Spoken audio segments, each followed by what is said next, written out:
And one of the things that I think is something that the smartest women in the world need to think about is this concept of marriage. Oh, okay. Yeah, we were getting there because, women vouch for being independent. So how far is the independence going to be in terms of needing a man, not needing a man? Because, we've seen so many women who have become even single mothers by choice.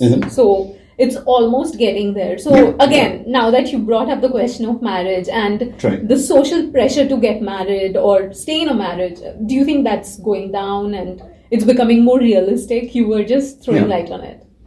I think the smartest women have seen through the veil of marriage. Marriage is an antiquated, barbaric custom. Maybe it had relevance in the past. Right. I don't know, but today it has absolutely no relevance. Yeah. So relevance would be dependence, let's say, in terms of financial security or livelihood or lifestyle. As a woman, I would decode that. Yeah, but men will need to depend on women's income Okay. in the future rather than the other way around. Because women are going to earn more. Okay.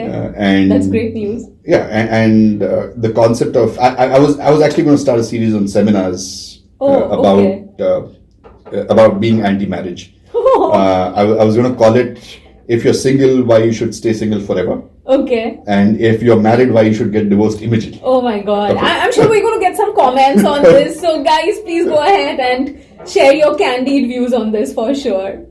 Yeah, because I think the best relationship is a bit like the relationship you have with your friends. Correct. Okay. Now,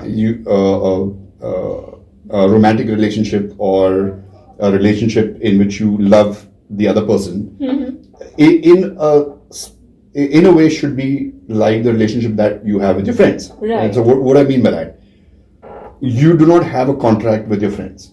And you don't say that, oh, you're my friend, so that means we are going to meet every 3 days. Right. Or something like that. You don't have that contract. You're going to meet when both of you want to meet. By choice. Absolutely. Mutually. Yes. Tomorrow, if you find out something disgusting about your friend and you don't want to be friendly with that person anymore, you're going to shut that person out of your life. True. That's absolutely logical, plain and simple. Right. So why would you want to jeopardize that kind of arrangement with a lover? Okay. By getting married, because when you're married, then you won't be able to quit if you won't be able to quit easily if you're not happy with the other person. Right. And I challenge anybody to give me one positive about marriage.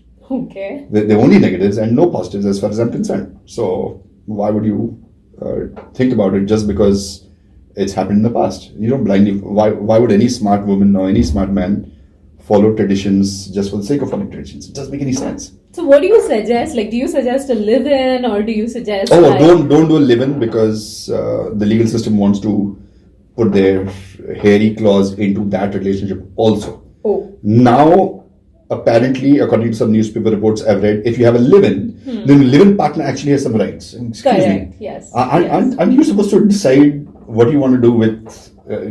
you should be able to decide what kind of relationship you want with that person, and it should be mutual between you and the other person. Right. Unless you have a desire to enter into a legal relationship, a legality should not be thrust on your relationship. So having legal rights to a live-in partner is utter rubbish. Okay. So what do you think about dating apps in today's world? Like, even they are being marketed so well. So what do you have to say about that? Oh, that's very good. I think people are expressing their true selves. Really? I would imagine there are so many fakes out there. They are not themselves. Best of photographs, best of filtered and, curated photographs putting out there. Behind the scene, you don't know who is talking to you at the end of the day, and all of that goes on. So yeah, but then at least so that amount of fakeness I think will exist for a long time. That's window dressing. That's right. That's in real life too also, that's right? marketing. And that's there in real life too also. Like a girlfriend and boyfriend, initial romance is like the best phase, and then whatever happens is as close as it gets to reality, right? Later than that. Yeah, but at least if they are trying to fool you and saying, "Hey, I'm dating you because I want to get married to you," and that's not the truth, then it's perfectly fine. So I think it's good that people are being honest and saying, "Okay, look, I'm in this dating site, and my purpose for this is just dating." So that's good. That's the honest thing that's come out.